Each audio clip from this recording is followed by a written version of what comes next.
Hello, the Arc Minister here. Welcome to the Great Primeval Show. Thank you for joining us for episode 3. I've got a few comments from last week that I just want to give a shout out to. I've got one from Penny Elizabeth saying, great episode and great editing as well. And she comments on how much she enjoys Stephen and his story arc. And she says, keep up the good work. Thank you. I've got some longer comments, which I won't read, but I'll put up on the screen. So thank you, Ango Mango 16, who's also from Anomaly Posting on Facebook. And thank you, Dark Minister 13, for your many, many comments. And finally, I got one from Mehrab Hassan saying he enjoys it a lot and he hopes to see more great content in the future like this. So thank you very much. Okay, joining us again this week is Sikander. Hi again, it's nice to be back. As you've probably seen from the last video, I'm Unreleased Score on YouTube, so all my stuff is on there.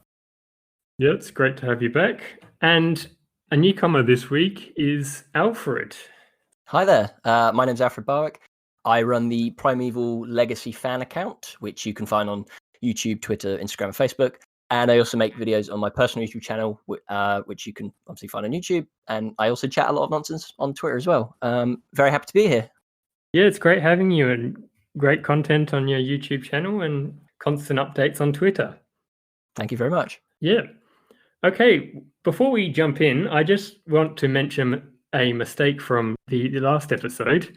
Last time we mentioned that Nigel Marvin, our beloved Nigel, was eaten by a Giganotosaurus.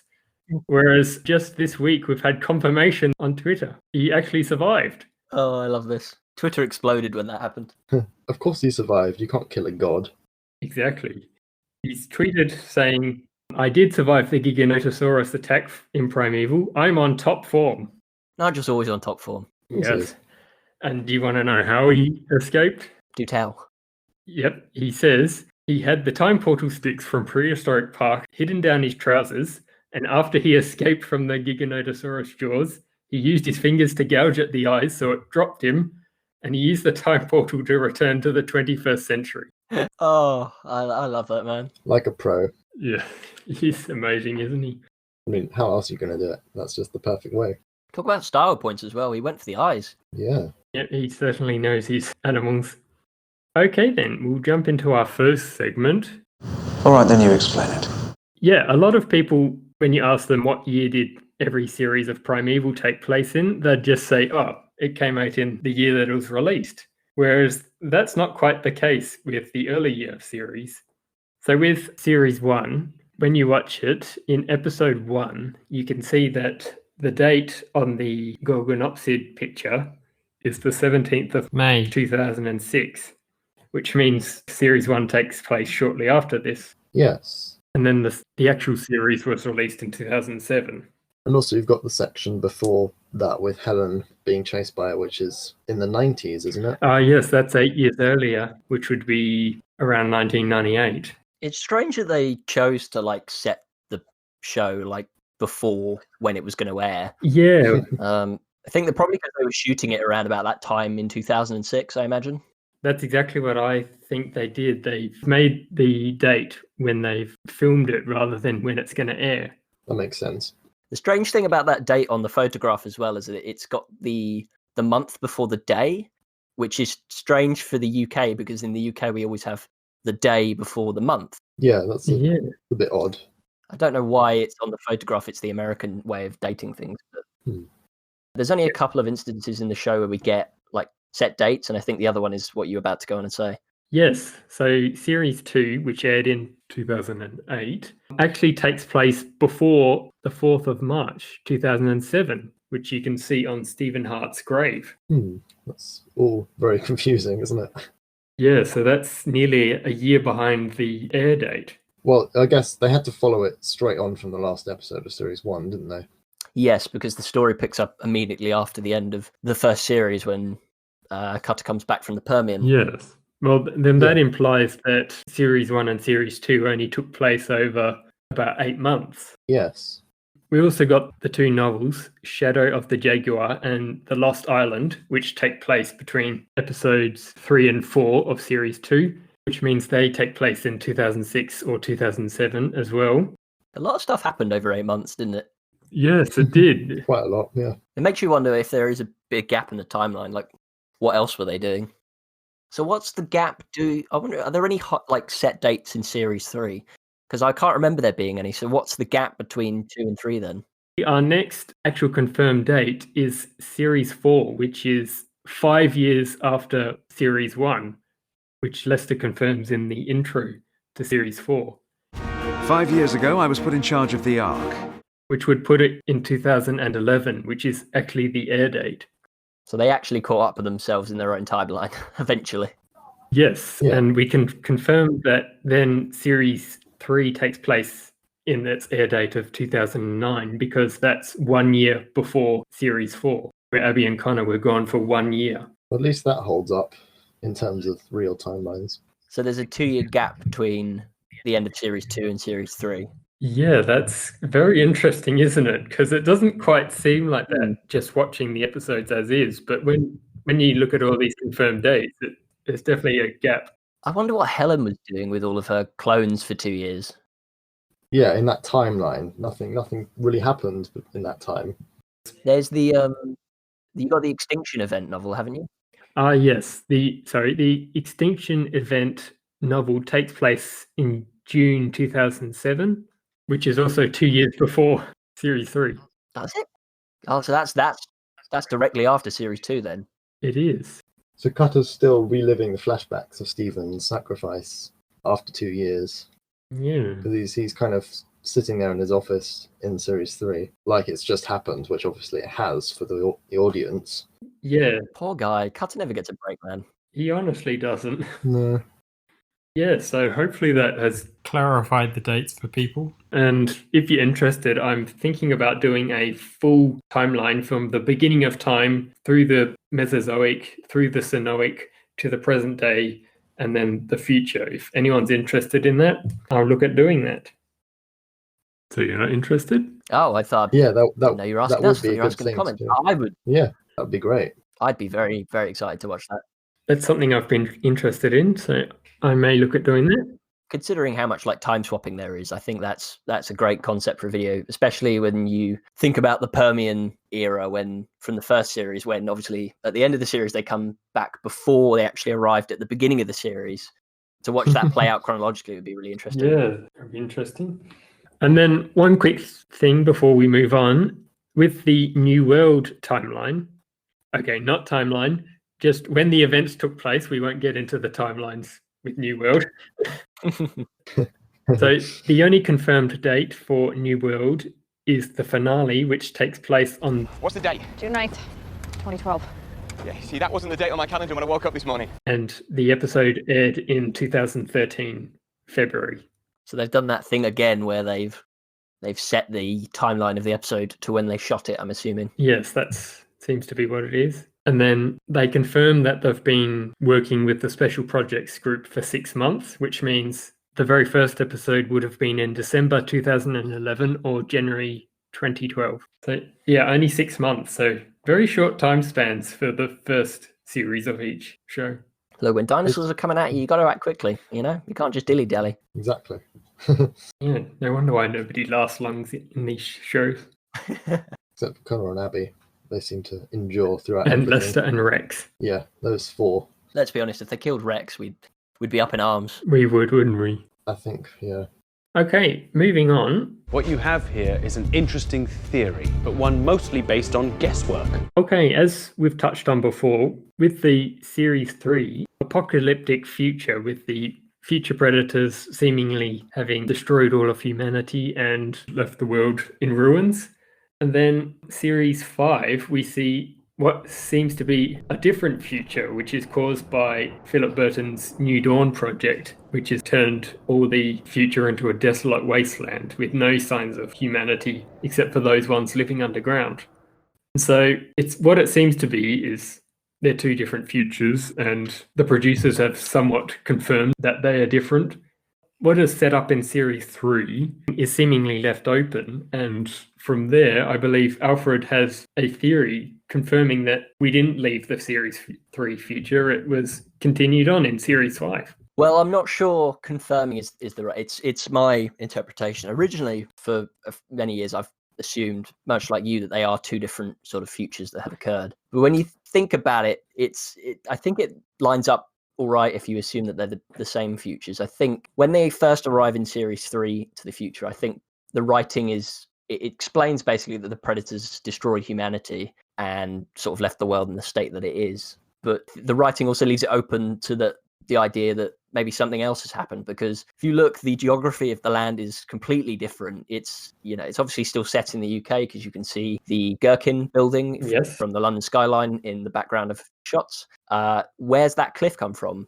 England doesn't lie on a tectonic plate. It's probably not, over millions of years, if the tectonic plates have moved and caused, the ground to evolve into mountains and cliff faces, the buildings would probably not be there by that point. So something cataclysmic has happened to affect the geography in such a way, which is why I think New Dawn is probably the answer to that question. So when we see the future in Series 5, and Matt mentions that this is much later than what he is used to, in my own interpretation is the idea that the Series 3 future is a little bit earlier on from the Series 5 future, where the world has become a complete wasteland. All right, yes, I've just got worse and worse.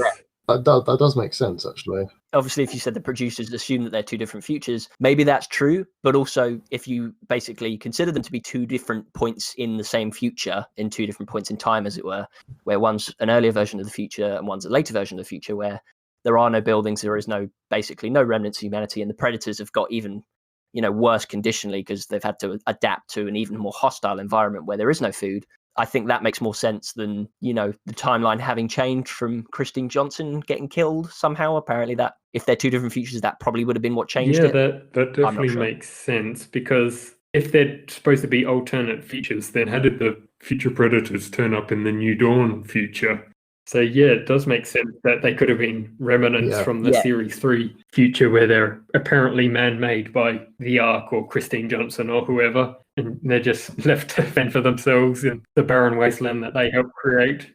Yeah. You can see that they are struggling in that future because they're kind of all mutilated and they've got these open sores on their skins, haven't they? But even then, where did the Predators come from originally if Christine Johnson or the Ark didn't make them in the timeline before, and then it changed and suddenly New Dawn happens and ends the world? Where did they come from other than that? Yeah, there's no explanation for that. So we assume that she had something to do with their creation and they got out of control. Yeah. Is it possible that the Megopterans from Series 3 are devolved into the giant burrowing insects in Series 5? Possibly, they could be related. It's possible. They're completely different groups of insects, aren't they? They're not beetles. Oh, yeah, we don't quite know what the future giant burrowing insects are, what they're evolved from, but just an idea. Oh, a theory. It is possible. Well, there's also the smaller beetles as well. I see what you've done there. Yeah, it's an interesting one because it is, again, there's not 100% a concrete answer. They don't ever stop to go, oh, well, that future that we were in before is the same one as we are now. So I think it is open to interpretation. Yeah, it probably is the same future, just further on in the timeline in Series 5. I think the writers were always probably going to go with eventually explaining how the future occurs that way and how they were going to stop it. The problem is obviously you have the production issue of the show getting cancelled and then being brought back, and they had to sort of write around that. Yeah. And they had to sort of create that. And they certainly couldn't, clearly. Explanation, which I think's a shame. I would have loved to have seen what the original ideas were or where it was going to go originally. Yeah, that would be interesting. It would be interesting to get a story or like a novel from the lost episodes that they planned or something. Maybe, or you could get Tim Haynes or Adrian Hodges on here to tell you yourself. Good thinking. That would be nice. The dream. I was just going to say that, I always assumed it was a different future, but now that you've explained it, it probably is the same future. Just I thought that the death of Christine Johnson might have set up a new timeline, but I don't know. That wouldn't explain the Predators. Okay, asking from an alternate point of view, we've sort of been looking at this from the future side. How about we look at it from the present side? So we think that Christine Johnson caused the Series 3 future, but then how does New Dawn get involved back then in 2009? How was Philip Burton involved back then? Or was Christine had nothing to do with it? Well, Helen says that it's all her fault, doesn't she? So It gets a bit Oh, confusing. yeah, at that point. originally she says it's the Ark that creates the future predators, but then she changed her mind and says it's Christine, but maybe she's just mad at that point. Yeah, I think she's gone completely insane. I think she's lost a few. She's got a few screws loose at that point. As if she was ever a sane character to begin with. Somehow she's even more crazy. Yeah, definitely in series 3. Well, I'd like to know what evidence she's basing it on when she's obviously visited the future before everyone else, and she's seen the damage that's been done, but has she actually seen what actually caused it? No, Well, it doesn't seem like that, It's because a strange. she keeps changing her mind who she blames. It's a strange one because we learn at the end of series 1, she goes off to find the future anomaly, and by series 2, we actually learn that she has found the future because she's got obviously the clamps that are advanced and apparently not from this time, and maybe she got the predators from the Permian, or she found the future anomaly and found more predators. It's not really defined. At that point, she hasn't found what caused it, and she's not sort of going to try and kill Cutter at that point. She still wants him to come and join her. Yeah, true. I wonder what would have happened if she went to the future and she found out that Cutter was supposedly the one who caused it, and Cutter was there as well. What would happen then? Would Cutter just kind of let himself be killed at that point? Oh, we're getting very dark here. She's going off a lot of guesswork to start with. Like, she's like, oh, I saw troops from the Ark, and it's like, well, they're not really, are they? Yeah. Which maybe then she discovers, and then that's maybe when she, turns on Christine and decides that she needs to be dealt with. But then she doesn't admit that shooting Cutter might have been the wrong call, but who knows at this point. Yeah, it's confusing. It's a shame because I think it's a flaw in the writing, probably just because they never got to go where they wanted to with it, and that's really unfortunate. But it means that I think anyone can read the status of the future or how it happened in a number of ways. Yeah, that's what I enjoy about the community, that we can all interpret it differently, but then I'll talk about it and discuss it here. Yeah, it's nice. Okay, moving on. Who could we give the camera to this time who could get us behind the scenes, get us access to things? When we couldn't get him, we got you. So Primeval's got a few action figures and toys released, which I'm sure many of us have collected. And too many, in fact. Yep, I'm lucky that I've still got all of the toys from when I was a kid, when I was 12, and they were brand new. I remember going to Argos and buying them. Wonderful times. Oh, good for you. Yeah, it was nice getting them when they were still new. I don't think I had access to them when they were new because I don't think they were in Australia, but I've managed to collect some now. Nice ones. Yeah, they're all in my display shelf now. Yeah, I have fond memories of looking in Toys R Us and seeing all the aisles full of Primeval figures. That was great. Oh, that would have been amazing. Unfortunately, mine are all in a box in a cupboard at the moment, but I get them out occasionally. Yeah, we all still play with them. I'm not afraid to admit it. Well, they're just such great sculpts as well. They certainly are. Yeah, there was a new sculpt for each, for Series 1 and Series 2, which, some of you may have noticed that there's only toys for Series 1 and Series 2 of Primeval.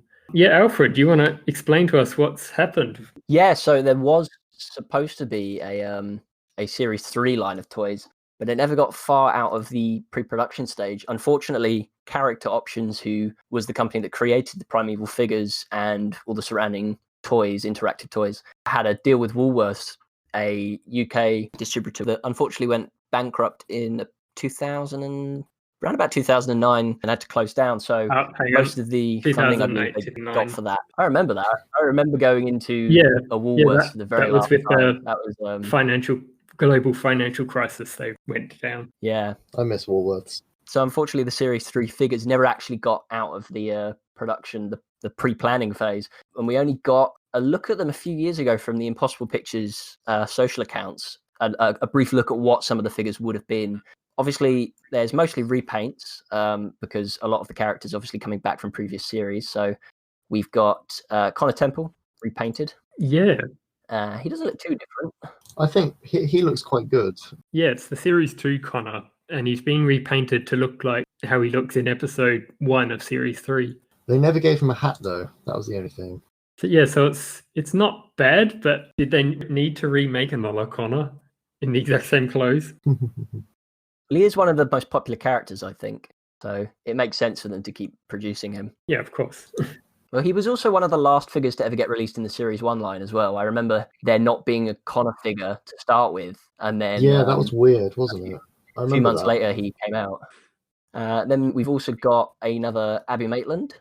which is the Series 2 model again. Yeah, this one's a straight up Have re-release. they done anything? Yeah, they haven't repainted her at all. No, it's the exact same Abby. That's a shame. I would have liked to have seen her in. She does wear a number of different outfits in Series 3 that are quite different to her Series 2 look. Especially her hairstyle as well. Yeah, it's a lot shorter in Series 3. They could have redone a head sculpt, but that's just a plain re-release, which is a shame. Well, it probably would have gone alongside some kind of new creature from Series 3, though, like the Draco Rex or something. Yeah, that's possible. Which would justify Then just having a re-release. We've also got Jenny Lewis, which is basically back to her original model from Series 1, because her hair and sort of the way she dresses in Series 3 is very similar to Claudia Brown. I normally don't like repaints or re-releases, but with this one, I think it's very clever that they went back and reused the Claudia model as Jenny, because, Jenny wears clothes a lot softer than her Series 2 wardrobe. I prefer Jenny in Series 3 because she just looks better in general. I think she's also a lot more likable, because I don't know if her interacting with Cutter has somehow brought sort of Claudia back a bit. I don't know if that sort of... I like that. It seems to be a little... Yeah. Kind of like him coming from a different timeline has sort of changed her slightly. I don't know. Yeah, she's definitely softened up. So, it's a good model, that one. We've also got James Lester, who, no surprise, he's wearing a suit again, but this time with his pinstripe suit, which I don't think we've seen him in the figures wear that before. No, he was wearing a black suit before. I like the red tie and the red shirt as well. Gives him a little bit of variety. It's very striking. Lester's suits in Series 3 are really good, actually. Yeah. I'm very jealous. You must love those suits because he wears them in Series 4 and Series 5 again, so he really loves them. And then the final repainted figure is Helen, who I think is probably the one that is, along with Connor, might be the most blatant repaint. A bit disappointed by this one. Well, they should have at least given her a new hair sculpt because it doesn't look quite right. She wears two different outfits of like differing contrast in Series 3, and this is literally just the Series 2 outfit painted black, which is not what she wears at all in the entire series. Yes, this is just the Series 2 Helen repainted black, which is supposed to be like a villainess clothes from early Series 3. They could have given her the white outfit she wears. I think that the Eve colours would have fitted this outfit better, because that is like a jumpsuit that she's in. It is, isn't it? Yes. Whereas in the beginning of Series 3, she's wearing sort of more civilian-looking clothes. She's got a coat on. Yeah, she's kind of adapted again to the 21st century. They almost could have borrowed from Jenny or Claudia and repainted it dark for Helen's black clothes. Yeah, I'm sure the Doctor Who line has often borrowed from these models as well. I don't know why there isn't a Doctor Who model jacket or something they could have given her to make her stand out a bit more that they hadn't already used. But there were a couple of new figures that were going to get produced as well for new characters who we'd never seen before. There's Danny Quinn, who I think his look is based on the episode 5 with the fungus monster, his first like proper time leading the team. It's a good figure, isn't it? It does look like Jason Fleming. It's a pretty good one. The sculpt's really good as well, like the layers of clothing. Yeah, they were always good at that. The detail's insane. He's got the chain on his jeans. You can see on, obviously they're not articulated yet. These are just the proof of concept figures, aren't they? The maquettes. Yes, they are. So probably the actual figures, if they ever got released, would probably look ever so slightly different. Maybe slightly less high quality, slightly lower quality. Yes, the paint would be more manufactured than hand painted, as these probably are. But yeah, for the concept, it does look very good. And the next figure that's here is Captain Becker, who amazingly is his own sculpt. I would have thought they would have just copied Captain Ryan's figure, because he's basically wearing the same all black SAS army uniform kind of looking deal, but he's got his whole original sculpt. Yeah, it's strange they did that, really, since they didn't do that for Abby or Helen, but they did for Becca, which is a bit odd. Yeah. I'm glad. It looks good as well. Well, yeah, I'm happy for it. It's just strange. Some fans have borrowed Captain Ryan's outfit to make their own custom Becca models, but yeah, it's good that they made a new one. And then finally, the last new character we would have got in the first wave of the Series 3 figures is Sarah Page, who I think is completely original sculpt. I'm not sure if the bag is completely new, because Connor did have a bag in his Series 1 look. I don't know. Minister, do you know about that? I think his one was smaller, wasn't it? No, it's a new bag. Wow, nice one. Well, we would have got a new accessory for the characters there. Yeah, I think she's possibly the best looking new one because she's just got such a great sculpt. that is a very good sculpt, isn't it? It's Yeah. based on her episode 1 appearance, am I right? Yes, I believe It should be, yeah. I think she wears it some other episodes as well, but yeah, that's definitely episode 1 outfit. And then the final figure that we would have got for Series 3 is the only monster that we know ever got past the conceptual phase and turned into a maquette, and that's the fungus monster from episode 5. And it is a thing of like is. horrifying beauty. It looks is gruesome. just like creature from the show. It looks great, doesn't it? It's a little too detailed, if you know what I mean. I do, unfortunately. It's a horrible idea of a creature, and it looks they really killed it with the model. There's 2 versions of the fungus in the episode because you see one of them's got more of a hunchback like the one in the figure, and the other one hasn't. I'm just wondering. This will be is his name Sir Richard? That was the character that got turned into this. I think that's him, and then the other one was one of Christian Johnson's men, wasn't it? Baker. Yeah, had less of a sort of hunchback. It's great that they designed 2 completely different looking models for the episode I know, as well, and the that, CGI. That was good. Where it would have been easy to just copy and paste. Yeah, I'm glad they didn't. Do you mind if I talk about sort of like what else they could have done if it had actually gone ahead? Yeah, that I was going to say that Yeah, of next. course. Okay, cool. It's a shame they never actually got to complete the line and release the line. Do you know what else they would have produced if they'd actually been able to go forward with a whole line of Series 3 figures? Well, I'm sure we'd get something. Yeah, this is a very interesting question, isn't it? I imagine we'd get another Future Predator release. Of course, probably just the same one. release of Future Predator, of course. But what I'm thinking is, with the Create Your Own Creature competition, they probably would have made a Megopteran figure. Yeah, that's probably one of the most likely ones to happen. But they wouldn't make such a large one as the Giganotosaurus, though. No, probably No. not. They would have all been in the vein of the Series 1 and 2 figures where the creatures are human size, if not just a little bit bigger. Yeah, we never got anything bigger than a human released, unfortunately. I think the largest one was the Raptor, wasn't it? Yeah. Yeah, so So we would have got maybe the Draco Rex, the Camo Beast. The Camo Beast, yeah, that'd be possibly the interesting. Christichansis or a Terror Bird. Yeah, I think they probably would have been scaled down a little bit just to fit the box size and the human 'cause characters a the bit more. Much the like Smilodon is scaled Smilodon. down. That thing is tiny in comparison to what it actually is in the show. Yeah, it's nearly as tall as a Um, human in the show, and then it's only waist height toy. And then it's just like a big dog. We could have got a couple of Diectodon. Oh yeah, they definitely probably would have made Diectodon as well. I would have loved a little set of like mini Sid Diectodon. and That would have been Sid and amazing. Nancy to go with the I remember Rex. yeah, that would have been fantastic. I remember there was a Doctor Who set of adipose, which were these little creatures made out of fat, and you could buy like a set of them, of like 100 of them, and they were Oh, they were wow. like Rex size. And I was thinking that they could have done something really similar with the Diectodon and given you 100 Diectodon, like in the Oh. episode when they're Amazing. in the hospital. That'd be great. That'd be good. I would have bought loads of them and had a little army. So possibly they would have made an artifact little figure as well. Yeah, just an accessory. It'd probably go alongside either Sarah. Connor Or Helen. Connor. Yeah. Or Sarah, yeah.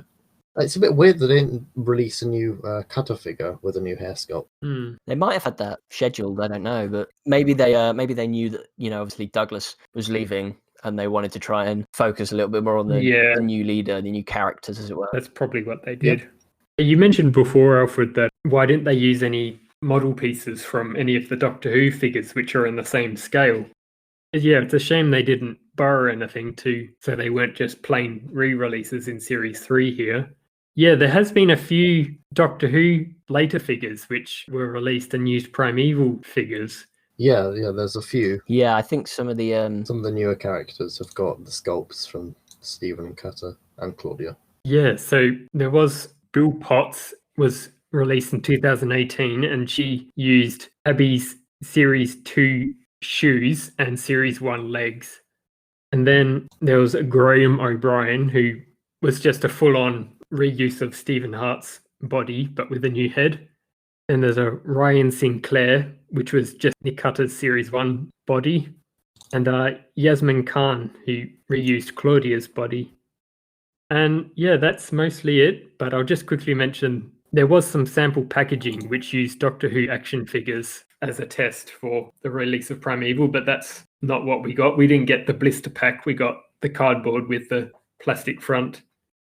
Okay, then we'll move on to You'll be a highly strung and temperamental team of amateurs who just happen to be brilliant at what they do. last week on Twitter. I asked everyone to review what they thought of Toby Nance. So from 15 votes, 6.7% said amazing, 33.3% said good, 33.3% said meh, and 26.7% said forgettable. And then calculating all that up, that gives Toby Nance 55%, and that puts her into third and last place, just below Sarah Page. I think one of the reasons that so many people put forgettable is because she's only in one series, and she's kind of like the equivalent of Jess in series 4 and 5. And if she'd gotten another series, she might have had more of an impact on people. Yeah, she's the technical, the quote unquote person in the chair that helps them out. It's not really a field character much. Yeah, I think she's sort of a cross between series 1 Abby and Jess, because she's sort of the token female of the group. Stop staring at my app. Yeah, but she's got a bit of Connor in there as well, though, because she's the one who creates or monitors the sort of anomalies and the science behind them. Yeah. Yeah, she's definitely useful to the team, but yeah, unfortunately she gets put in with what Jess got, where she's just stuck in the base all the time. Yeah, she's sidelined a bit. They do get her out in the open a couple of times. I think the good thing about having 13 episodes in New World rather than 6 to 10 in the original series is that they did manage to give everyone a sort of even run of like explaining who they are and sort of what they're about and their sort of talents and what they can do and where they want to go. I think she might also be the only one, or the main cast at least, the only gay or bisexual Primeval character. Yeah, she's as far as we know, the first in the whole series that we know of, which unfortunately in one episode they just sort of straight up get her to kiss a girl just for no reason. Yeah.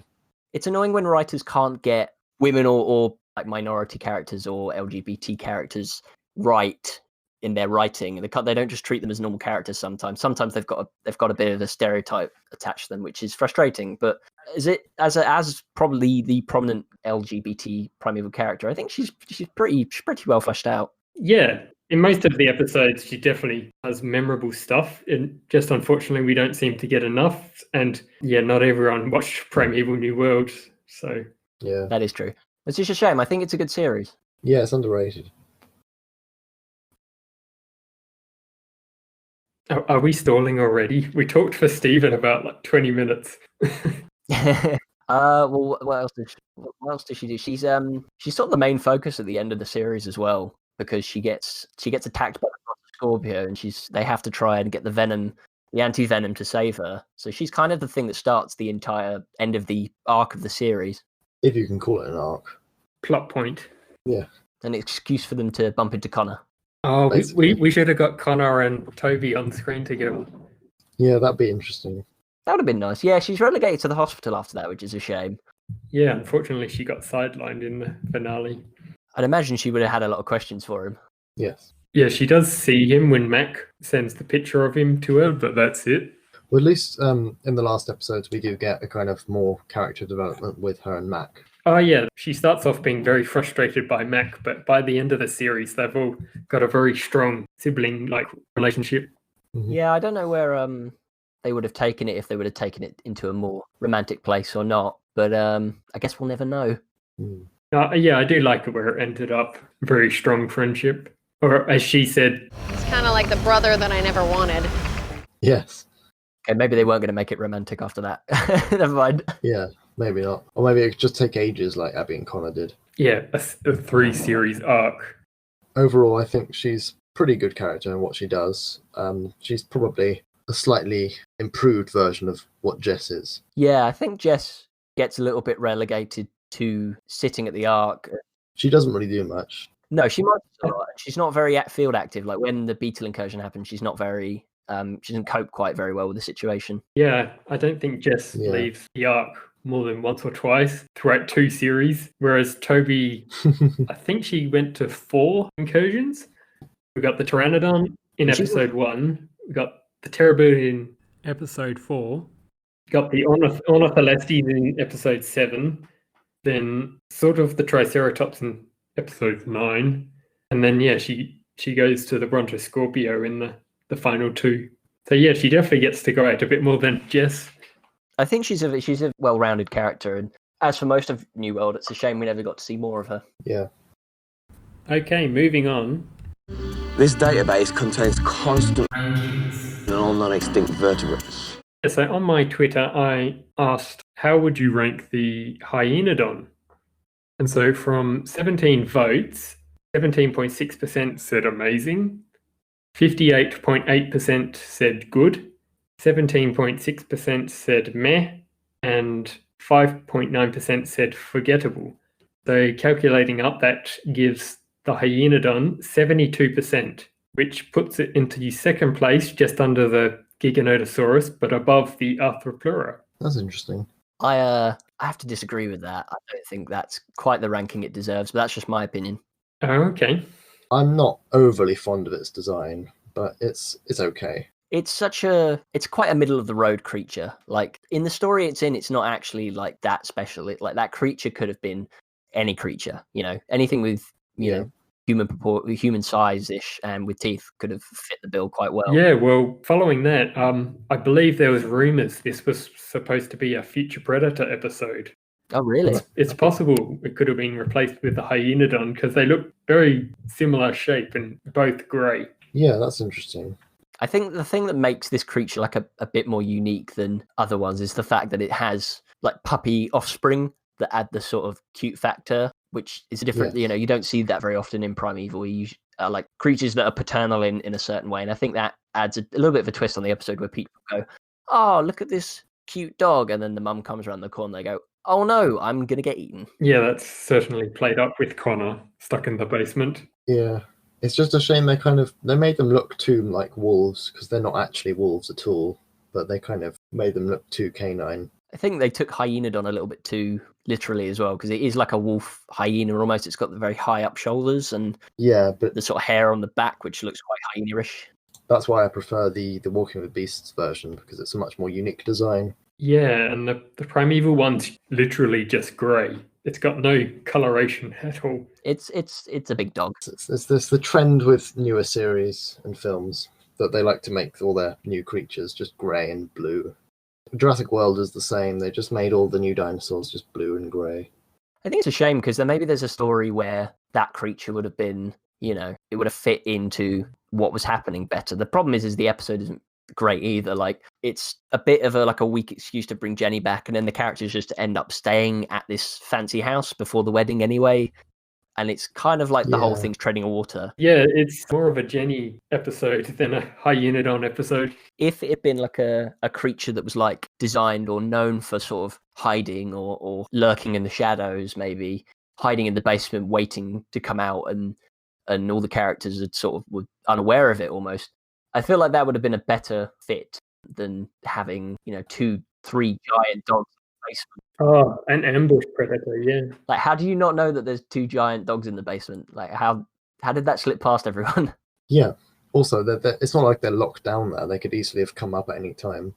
The thing is, with it ranking higher than the Arthropleura, is that creature had it was a key part of the plot of that episode where, Yeah, it certainly was. Whereas what is it, the spiders hurting people or oh no, wait, it's this creature that, and then it obviously attacks Stephen, and we've got a main character who's in peril and got to figure out how to try and get an antivenom to save him, Yeah, that couldn't have been replaced by any other creature. Whereas, yeah, here the Hyenodon could literally be anything. So yeah, it's a bit of a shame that it was used in that way, but I think it's also good to have a lot of mammalian creatures in Primeval, because a lot of them are reptiles or insects most of the time. Well, they went the opposite way with New World and had mainly dinosaurs, didn't they? I don't think there's any mammals in New World now that you've said that. Yeah. Unless you count the Lycanops. Lycanops, that's the one. Which is technically still a reptile, though, isn't it? Synapsid mammal-like reptile, yeah. Yeah.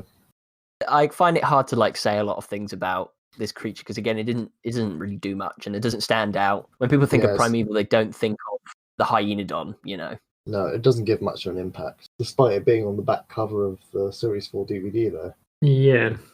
It's not far above the Arthropleura. It's on 68%, and the Hyenodon's 72%. So I only just beat it. Okay. Well, I'll know that there was some justice in the vote. Hashtag justice for Alpha Plura. Yes, I'll add that. Exactly. I'm starting a campaign. It's going to happen. Yeah. And on that campaign, we've come to the end of the episode. Yeah, come and have a chat with us on the Primeval Discord, where there's a watch party every Saturday at 4 p.m. UK time, starting with the daylight savings coming soon. So Yeah, come and join us. And thank you to all those who have commented. And I'll try and mention everyone or show you your comments in the video. And if you joined us for the trivia last week, I hope you enjoyed playing with us. And for today, very special thanks to Alfred for joining us. You're very welcome, mate. It's a pleasure to be here. Yeah, so you can find Alfred on Primeval Legacy on YouTube, Facebook, and Twitter. And also, thank you, Sikander from Unreleased Score on YouTube. You're welcome. It's always nice to talk Primeval, especially with very nice people. Yeah, our fandom community may be small, but we're all very nice. It's very passionate. It is genuinely maybe the least toxic fan base I actually know of. Oh, thank you.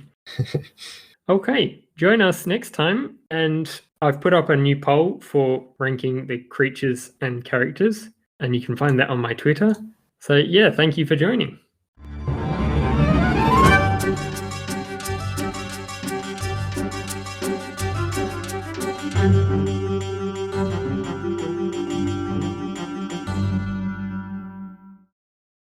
Ta-ta for now. Cheerio, everybody. No, I can't do that. Do you want me to cut that or leave that in?